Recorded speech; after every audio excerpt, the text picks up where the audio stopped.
You sit here now, wondering why you ache when others do not. You breathe in the room's energy before you speak. You feel too much, too deeply. And when people call you kind, it tastes like both praise and punishment. You've been told your empathy is your gift, and yet it often feels like a silent affliction, a subtle crucifixion of your spirit upon the crosses of others. But what if I told you this? Your empathy may not be a gift bestowed by the divine, but a scar left by your past. The empath, as we so often call them in modern parlance, is not some spiritually elevated creature, hovering just beyond humanity. No, the empath is a psychological survivalist, a soul that was forged in fire. And most hauntingly, the empath is often a child who was never allowed to be selfish, never permitted to have boundaries, needs, or even a true identity. Let us descend into the symbolic night of your psyche. And you will see what I mean. In your earliest years, you learned one lesson too well, that your existence was only safe when you served the emotions of others. Perhaps your mother wept too often, her sorrows dripping into your cradle like an endless rain. Or maybe your father's anger crackled like a storm, and you learned how to read the winds of his mood before he even opened his mouth. Either way, your nervous system became a tuning fork for danger, a seismograph for others' inner worlds. This is not compassion. This is adaptation. The child becomes the empath, not through spiritual enlightenment, but through emotional starvation, and instead of crying out for food, attention, or affection, which might have made them seem selfish, they learned to feed on invisibility. To survive, they had to disappear. And so their boundaries dissolved like salt in water. They became what others needed them to be, because the alternative was too terrifying. You think you love too much, but the truth is, you were never shown love as something that includes you. This is why, my friend, I say the empath is a child who was never allowed to be selfish. Because selfishness, true, healthy selfishness, is not sin. It is a declaration: I exist, I matter, I am not merely a mirror for others' projections. In a world obsessed with productivity, goodness, and usefulness, the empath becomes a saint in a prison. They cannot say no. They cannot walk away. They feel what others feel, because long ago their survival depended on it. But what the world calls empathy is often hypervigilance. What the world calls intuition is often a trauma-mapped strategy for safety. Let us return to the unconscious now. There, in the mist, we find a dream. A child stands in a forest of eyes. Every tree stares. Every bush whispers. The child walks barefoot, not making a sound, because sound brings punishment. The child's heart is loud, but their mouth is silent. They hold a lantern, but it is for others. They are the guide, the light, the warmth. But who guides them? That child is your archetype. That forest is your family. That silence is your wound. You see, in analytical psychology, every repeated emotion is a myth your soul keeps telling. The empath myth is one of sacrifice, the martyr archetype bound in emotional chains. But sacrifice without resurrection is not holy. It is just slow death. Now imagine In that dream, the child suddenly sits down.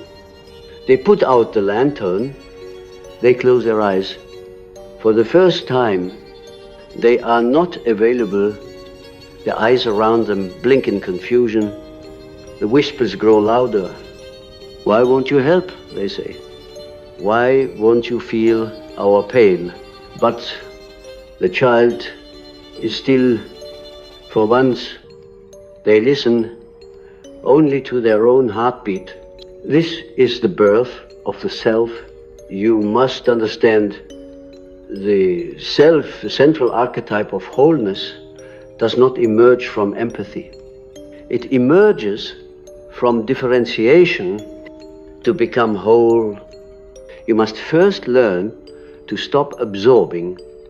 You must become selfish, not in the petty, egoic way, but in the sacred way that says, I too deserve to live.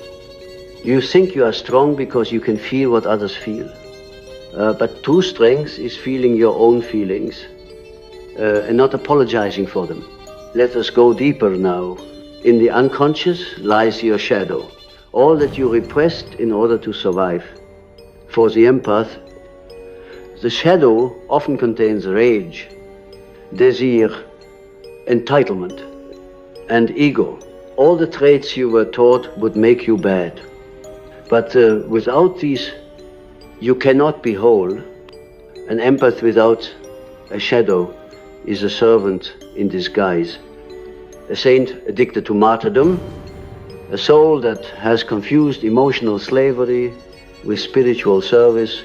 Your healing will begin not when you feel more, but when you feel differently, when you stop flinching from your own anger, when you stop swallowing your needs, when you stop apologizing for not wanting to carry someone else's chaos, and when you realize that boundaries are not walls, they are sacred altars. Many empaths are drawn to healing professions. They become therapists, spiritual guides, nurses, counselors. But if they have not healed their own archetypal wound, the forbidden selfishness, then they become parasites of their own kindness. They give to feel worthy. They heal others to avoid healing themselves. Their light is a transaction. Their compassion is a contract signed in childhood. If I fix you, maybe I will be safe. But safety is not the goal of individuation. Wholeness is, and to become whole, you must reclaim the parts of you that once frightened others. The demanding child, the angry child, the selfish child, because that child was never wrong, only silenced. You were never meant to be a sponge. You were meant to be a soul. The dream returns. This time, the child carries a mirror, not a lantern. And when others look into it, they see not their pain, but the reflection of a boundary, a line, a choice. The empath becomes not a healer, but a revealer. And some will hate you for it. They will say you've changed, that you're cold, that you're selfish. But that is how you know you are healing. The final stage of the empath's journey is not sainthood. It is sovereignty. You are not here to absorb the world. You are here to transform it. And that requires you to know where you begin. And they end, even Christ wept alone in the garden, asking for the burden to be lifted. Even the Buddha left the palace in secret. Even the divine chose individuation. Why should you be any different? You cannot serve the world if you are enslaved to its emotions. You cannot be a vessel if you are leaking, and you cannot love truly until you are willing to be hated for your truth. Now, do you see? The empath is not broken, but they are not whole yet either. They are halfway between the wound and the wisdom. between the past and the possible, and the bridge between those two is what we call conscious selfishness. That is where your healing begins. And now it is time to return to your own soul, not as a servant, not as a hero, but simply as so many of you come to me asking, why do I attract the wounded? Why do I end up in relationships that drain me? Why do I feel responsible for everyone's healing, but no one feels responsible for mine? And I look at you not with pity, but with recognition, because what you call love is often the reenactment of a sacred trauma. You, the empath, are not simply seeking connection. You are seeking redemption. You are trying to rewrite the original betrayal, the one that happened when you first learned that your needs were too much, your joy too loud, your sadness inconvenient. You believe that if you can love them enough, if you can heal them enough, you will finally be loved in return, not for what you give, but for who you are.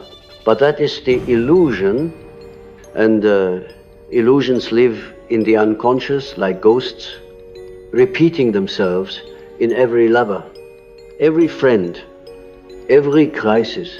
When we dive into dream work, we often find recurring images in empaths. An empty house they cannot leave, a crying child locked in the attic, a mirror with no reflection. These are not coincidences. These are symbols of a fragmented psyche. The empty house, that is the shell of a self-abandoned in childhood. The crying child, that is the inner one who was taught that silence equals safety. The mirror, that is the ego stripped of identity, shaped only by the gaze of others. You have lived inside these dreams even while awake. You have built homes in others, but none in yourself. You have memorized the patterns of everyone else's pain, but forgotten the shape of your own soul. And now you are exhausted, not because you are weak, but because you are finally ready to stop performing compassion and begin practicing wholeness. I want you to hear this. It is not noble to bleed for those who would not bandage you. It is not spiritual to erase yourself in the name of love. It is not divine to carry burdens that are not yours. That is not compassion. That is self-abandonment dressed in sacred robes. If the child within you was never allowed to be selfish, then as an adult, your healing is to become unapologetically whole, to reclaim the selfishness that was once condemned, because that selfishness was never about ego. It was the soul's cry, I am here. I exist, I matter. You are allowed to say no. You are allowed to leave the room. You are allowed to feel rage. You are allowed to not be okay. You are allowed to love yourself even when others are hurting. And yes, you are allowed to choose yourself. We must not confuse shadow work with self-denial.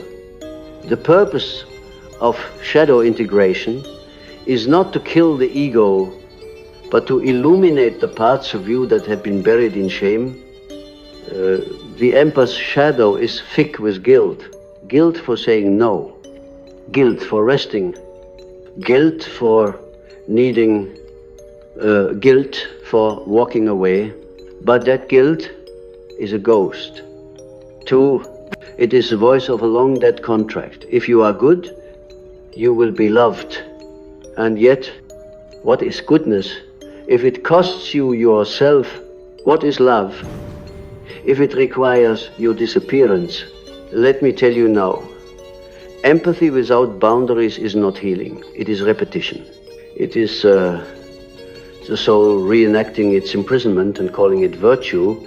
But you are here not to reenact But to reawaken, when the self begins to rise, it does not shout, it whispers, and its first words are often terrifying to the unhealed part of you. I don't want to help them anymore. I don't care what they think. I need space. I deserve joy. Do you see? These are not the words of arrogance. These are the first breaths of a soul learning to belong to itself. You have mistaken kindness for sacrifice. But true kindness includes the self. You have mistaken empathy for absorption. But true empathy has a border, a sacred edge that says, this is me, that is you. You are not failing because you feel burned out. You are awakening because your old ways are no longer sustainable. The martyr must die so the self can live. In mythology, every transformation requires a descent. In the myth of Inanna, she descends into the underworld and is stripped of her titles. Her Jewels, her power, until she stands naked before her sister, Ereshkigal, the dark goddess of the unconscious. There, she dies, but it is through that death that she is reborn whole. So fine, unafraid, you too must descend. You must meet the dark goddess within the one who holds your anger, your need, your pain, your forgotten selfishness. You must let the good one die. The helper, the fixer, the one who smiles through the ache. Only then can the authentic self rise, the one who feels with others, not for them. The one who can hold space without losing form. The one who can say, I love you, but I will not carry your pain anymore. Yes, the empath is just the child who was never allowed to be selfish, but that child is still inside you, waiting for permission to stop performing, to be loud, to take up space, to say no without explanation, to rest without guilt, to receive without fear. Can you imagine what that would feel like? To no longer be the emotional sponge, to no longer be the caretaker, to no longer be the background music in someone else's movie. The ego resists this at first. It whispers, you'll be alone. They'll leave you. You'll become like the ones who hurt you. But that voice is not truth. It is trauma. The ones who made you feel unsafe when you had needs were not selfish, they were unconscious. You, on the other hand, are becoming conscious, and that changes everything. For consciousness carries choice, and choice is the seed of freedom. Now you must choose. Will you continue the myth of martyrdom, or will you become the author of a new story? In this new story, you do not heal others to be loved. You love yourself, and in doing so, you offer the world your truth, not your servitude. You no longer shrink to fit their comfort. You expand to match your soul. You are no longer the candle burning out to give light. You are the sun radiant. Whole, so verein, and those who cannot stand your light, let them seek their own sun. You are not here to be the emotional regulator for the unhealed. You are not here to be the therapist of every partner. You are not here to be the container for everyone else's chaos. You are here to become yourself. And that, my dear empath, is the most sacred work of all. There is something sacred in the moment you stop apologizing for existing. It is not loud. It is not defiant. It is quiet, like the sound of a door unlocking inside your own bones. You have stood for too long on the shoreline of other people's needs. refusing to swim in your own soul. But the tide is shifting now. The empath is waking up not into more giving, but into self-reclamation. This moment is holy. This unraveling of identity you call kindness is not a collapse. It is a return, a remembering of all the pieces you left behind in order to be loved. Do you feel it? The ache that has followed you for years is not a flaw. It is a signal of your buried self, whispering from behind your curated smile. And if you are brave, truly brave, you will stop trying to fix others and instead begin the more frightening journey of seeing yourself. You've hidden behind their wounds for long enough. Now it's time to name your own. What happens when an empath finally looks in the mirror and sees not a healer, but someone desperately in need of healing? This is the terror, and it is also the key. Many of you have mastered the roles of caretaker, listener, guide, but inside there is a child sitting in the dark with bandaged hands. She has held everyone's broken pieces so tightly that her own skin has split. She has never been asked how she feels. She has only been praised for how good she is at making others feel better. And so she learned to survive by abandoning herself.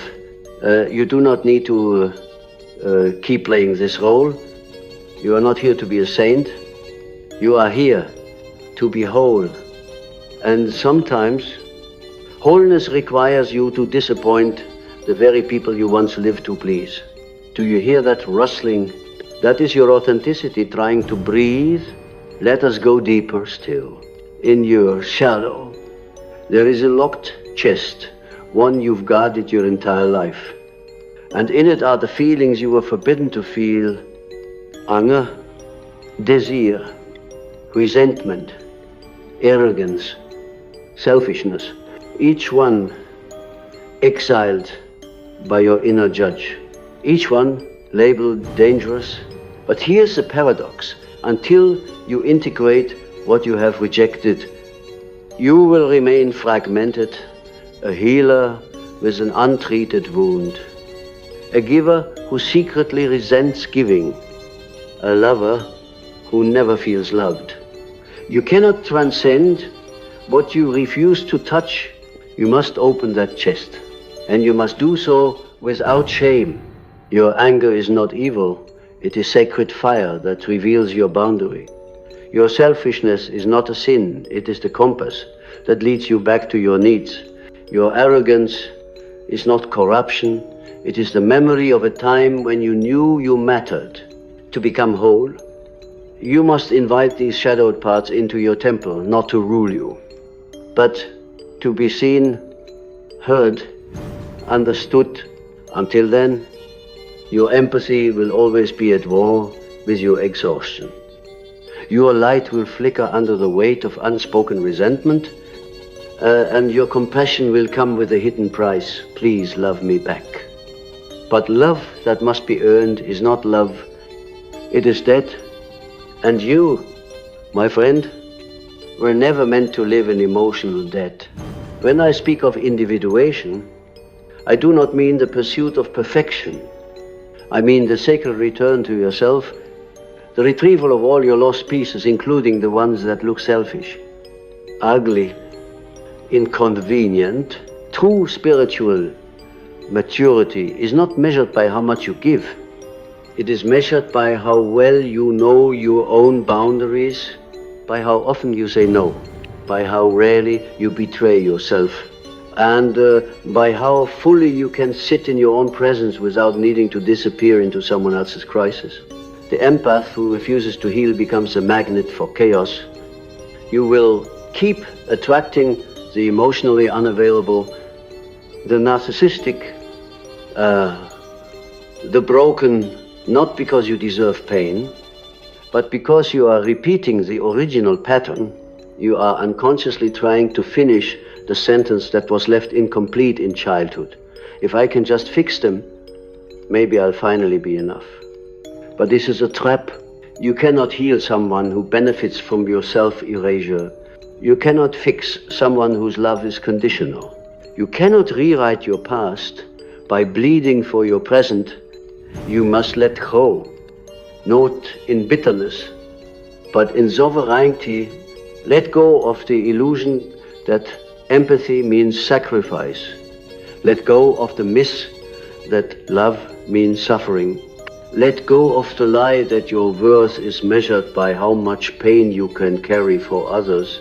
When the empath finally chooses themselves, the world shifts. You begin to attract those who are whole, not hungry. You begin to feel peace in silence, not panic. You begin to ask yourself what you need, and then you give it without apology. This is not selfishness in the way you were taught to fear it. This is sacred selfhood. The child who was never allowed to be selfish grows into the adult who is unapologetically whole, and this, more than any act of service, heals the world. Because wholeness is contagious. It calls others into their own integrity. It invites clarity.